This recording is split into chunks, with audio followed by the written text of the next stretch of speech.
I've heard a little bit about the Enneagram. Can you explain how it is used as a spiritual tool?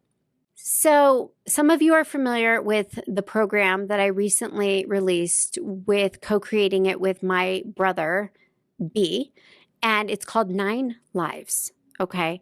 And so I'm going to explain just a little bit about this, but if for more information, we will link it to this. You can check out 9 Lives. It's an in-depth program, does a deep dive into everything Enneagram, and it's amazing. Like, truly, the reason I wanted to partner with him is because it's a tool he offered me when I was going through a very difficult, challenging time not too long ago. And it literally changed the trajectory of how I dealt with my soul contract homework, the lessons that I found myself in a spin cycle around. I'm like, why do I keep revisiting the issues around this subject in particular? Okay, manifesting itself in different relationship after relationship. And it, at the end of the day, what Spirit always says is this: when we cross over, we have to be fully transparent with ourselves and our team in spirit. They hold up a mirror to us, and we have to take full responsibility and accountability for all of our thoughts, words, and deeds, all of our life choices.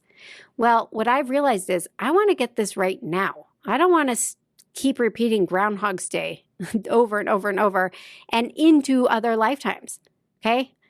I own it. And now I'm like, how do I do it? Well, that's when B showed up in my life with this amazing spiritual tool.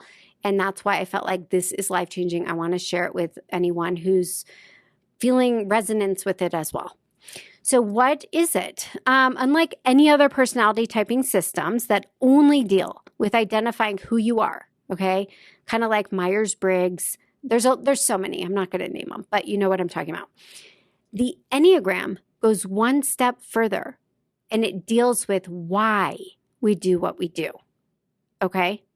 So it's a system that helps to point out our shadow side, and it shows us where we go when we're unconscious, when we're making choices from shadow, and when we're in our reactive human nature, okay? So that's really when we're tired, cranky, you name it, we go unconscious and we go on autopilot. Versus when we're aligned with our higher selves, okay? We're in a healthy, grounded place, and we're making choices from the frequency of light and operating from a more grounded, responsive approach. And in understanding our shadows, or the life lessons, or what I like to call our homework as part of our soul contract that we signed up for, and that we are here to heal and balance, we can use that knowledge as power. And we can choose to proactively work with this system, the Enneagram, to help free us when we get in our own way, okay? So I like to consider it as just one more spiritual tool for that toolbox that shows us a pathway out of any spin cycles of pain and suffering and struggle that we may be experiencing, allowing us to become more conscious, awakened, and self-actualized spiritual beings having this human experience, okay? Because after all, that is the entire goal of our soul.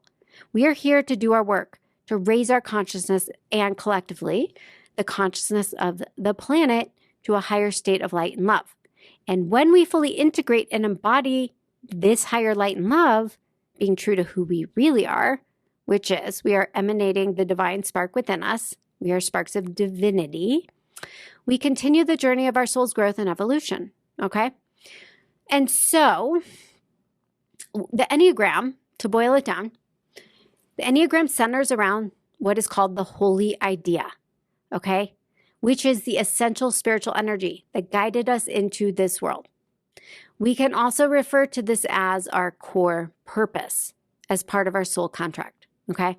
And this holy idea, or core purpose, represents one of 9 fundamental energies or emanations of divinity.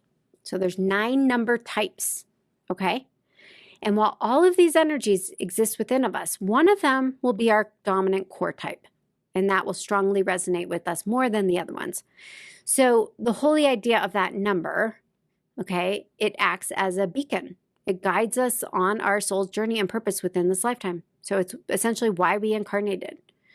And the truth is, we have all 9 aspects, all 9 numbers okay, are within us, which fall into a ranking order. So if you take the test, you'll get your top, you'll get all of them ranked in order, but then you'll get your top, essentially the three, the head, heart, gut triad that you'll want to work with and look at. But despite that, one of them will be your dominant core type. And so it's key to not only look at that one type, but to look at all of it holistically, considering aspects within yourself that resonate in order to live a balanced 360 life. Okay. And so if you're really curious, this resonates, B and I wanted to make this more relatable and accessible to all of you, myself included. And so in that program, what we did is, I downloaded a tremendous amount of information from my guides in spirit, and he took his wisdom and knowledge and all the training he's done over the years, including he's a rabbi and he's a therapist. Okay. And so together we have a balanced 360 mind, body, spirit program that you can use to work through your shadow, to move more into your light, to become a healthier, balanced spiritual being having this human experience, and to do it with greater grace, ease, and flow. So if you're interested, if this resonates, we will link the information to the 9 Lives program. You can take the test to determine what your Enneagram makeup is and get more information that can be used, again, as another spiritual tool.